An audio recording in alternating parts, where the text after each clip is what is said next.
When we spoke English in KRL, Hanan, Oh yeah, and then this kid just started. staring at us and pointing. The last question that I want to ask is, what is your memory of language usage? When I learned English, it took me actually a really short time to acquire it. And when I went back to Indonesia, I don't know why, even though it's my mother language, it's a lot harder to understand it back. I think that's still a mystery to What me. I think? I feel like Indo is really hard to learn because like the way that we speak like casually to each other is like different than like written That's so true. because I can speak in Indo to people, right? And I can understand it. But when it comes to me reading textbooks, when I have to do it, I do not understand a single other thing. I That's was so true. reading the paragraphs, right? And then I would be like, what the hell did I just read? Like I did not retain any information. I did not go in.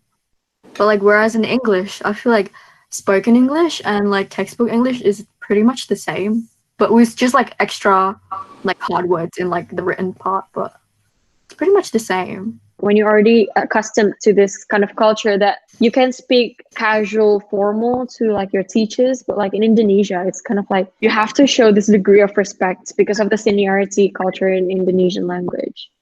Yeah. Um, Shafa, do you feel any of this, you know? About the formal language. Yeah, Yeah, I think it's hard because you're gonna have to be able to quickly adapt according to the settings, like how you speak in Indonesian. Like you have to quickly decide if you want it to be formal or mm, informal. Hmm. But I think that's the thing with most Asian language. that's Yeah, true. it's a Asian thing. Like they have a degree of formality. And like it's like I feel like the language is like divided into like three or two, like one for casual and like one for Yeah. like mm. And Indonesian is just full of slangs. Dude, the Oh slangs is yeah. When I was in, okay, so since preschool until middle school, I was in an English speaking school. But then for high school, it's a Indo school, right? And Mm. they just stereotype you that you're Oh, good at that's true. English, and everyone would just like come to us for English homeworks. yeah. Oh my god, do you know what? I remember in Indo, my friends they would give their work to me. Not even their work. I remember this one time my friend, she's like, oh, my sister needs help with her assignment, and then she just sent me like a large text in Indonesian, and she wanted me to translate it, and I did. Why did I do that? Charity work. Did she even pay you? That was like the first year I went to Indo, right? And I'm like, I want to be nice, you know. I don't want to be Yeah, mean. I don't want to come across as like mean and like condescending and stuff like that. yeah. But I did it. Like I translated, and I'm like, I didn't. I don't know why I did that. Cause like, how is she gonna learn? How is her sister gonna learn? But yeah, I translated a lot of things for people. Well, you can't really reject her as well, right? Because You she sent you can't. the long ass paragraph already. You don't really have a choice, to be Choice, honest. yeah. Has people ever approached you just because they know you speak English? Yeah, in public settings. Yeah. The supir angkot. For real? What, like, I what was was I that? was in the angkot with my friend. I think we just like got back from the mall, Uh-huh. and I spoke to him in English because he was like my middle school friend, right? And I think like everyone in the angkot was staring at us. I hate that. I hate being in public settings and like that happens. Mm, that's But I true. think it's not surprising. Like I would be curious as well if I see someone speaking Yeah. another language. When we spoke English in KRL, Hanan, Oh yeah. and then this kid just started. Staring at us and pointing. Yeah. Wait, Reza, do you remember we were at Plus and then we were talking in English and then this person came up to us. She was the one selling the vouchers and she came up Oh, to, I remember. are you guys Singaporean? Wait, was it Singaporean or Malaysian? One of them. Malaysian, I think. Or not.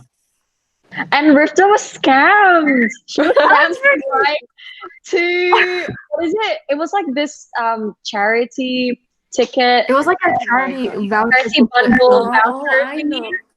and it was one Yeah. of them was 100,000, right? And then when she was talking to me in Indo, right? But I didn't really understand. I was just like nodding and stuff. I didn't really retain what she was saying. And Reza didn't help me out either. She was like, "Oh, No, here, because I thought you understood because you just kept on nodding. So I was like, oh, that's because I bought a booklet." And then like she was like, "Oh, do you want to buy another one in Indonesian?" And I'm like, I was just like nodding, and then she's like, "Okay, that will be $200." I'm like, not dollars, 200,000 thousand. rupiah. Yeah. And I'm like, oh, why? So I just gave her the money, and then I asked Reza afterwards. I'm like, why did you charge me that much? Oh my god. Oh So my you god, got That the was two that was booklets? actually really funny. I I never already got used the booklet. bullets. Anyways, there are certain topics that people wouldn't ask in an English speaking setting, like your religion, your age. Those aren't the typical discussions that you would have with people that you just met. But Indonesian, they kind of approach you and ask. Shafa, have you Just experienced any of that? Like, Well, I think for me, the young people of Indonesia are not really like that anymore. They're starting to learn true, true. about boundaries, and it's mostly just the older people. yeah. And I think being in high school really balanced out my English Indo world. That's true. It was such a culture shock for me, honestly, being in high school in Indonesia. Oh my god, my high school days was so chaotic. Yeah, man, I have 2 years of trauma. Before I went to Indo, I was this really like confident, outgoing person. I would like make jokes like left and right. I would be like, I didn't care about what people thought of me. And then when I moved to Indo, I developed like the worst anxiety. Like I remember like I always stayed at home because even going out and like walking to like Alpha Mart to get my essentials, I would be anxious about that. Because something about like walking on the side of the big road. I'm like, oh my god, everyone's Yeah. staring. And there's like I just yeah, I developed anxiety.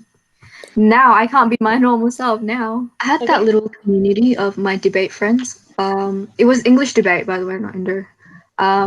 And they're very open-minded, obviously, because being a debater, you gotta be Yeah, open-minded. true. Yeah, I became like I wasn't close with any of my friends in IPS. I was close with my debate friends, which none of them are in my class, which is sad. But yeah, I every time I like disagree with something that happened at school, I would like go up to them and be like, "How can this happen? Like, what the hell?" Yeah. Well, I think the first time I actually approached Hanun was because she was speaking English with her mom. Mm. And I was like, interesting. Why did you say was your What? What? was your mom at school or something? Yeah, it No, was the I first day think, of school, and she's yeah, like first day of half school, she dropped crying. us. She dropped me. Yeah, stuff like that. Yeah. She looks like she was gonna cry, and My mom, really? I don't no, remember. you were like Well, me, I, hugging I, your I was mom. panicking. I Yeah, was and That was actually that I gonna was was like, cry. I was like, that was so nerve hey, wracking. You yeah, know I was what's like, really annoying? Because I could speak English, right? A lot of people had high expectations for me, and they Yes. were, oh my god, you totally win at a debate competition, and then I'm like, shut the hell up, shut up. It's like debating is not because you're It's like not just about you speaking English. Yeah. wait, guys, you I have gotta to be smart go. about it Sebentar. too. And like I remember everyone's like, oh, you gotta win this, you gotta win that, and I'm like, just and it's like, because you have to be a smart person to win a competition like that as well. And I wasn't. I was lacking up there, and I remember because I was a year late to debate, and I missed out on the. Okay. It just took me so long to like get how like debating works and like the structure to it and stuff. So I was a slow learner, but yeah, I never won, but I got best speaker, so whatever. At least there's that. Dude, oh my god, I remember there was like this other class of mine. She moved from Australia. I don't know where in Australia she was from.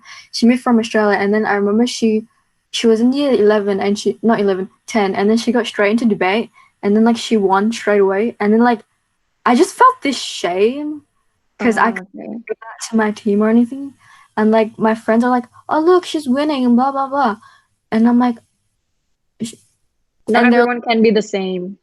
like you should be friends with her.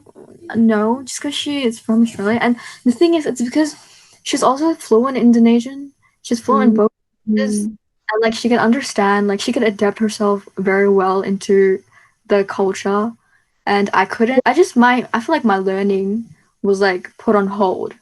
for like a really long. Actually, I actually had that same experience. Is that why you were so eager to go back to Australia? Yeah, because I didn't have any friends. Like, you know how like I'm glad you had Shafa and all right, but I Yeah, didn't have a person. Like I never. That's why no offense, but I don't miss anyone back there because yeah, I never built that connection with anyone. that's true.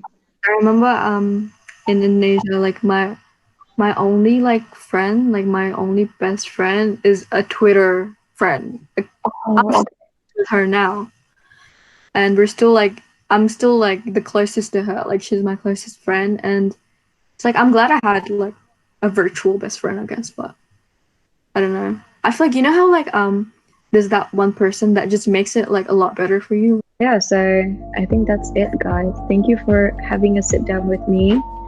So, see you next time whenever we'll have another of these sessions, maybe. Bye bye. Bye. Thank you. Thank you. Thank you.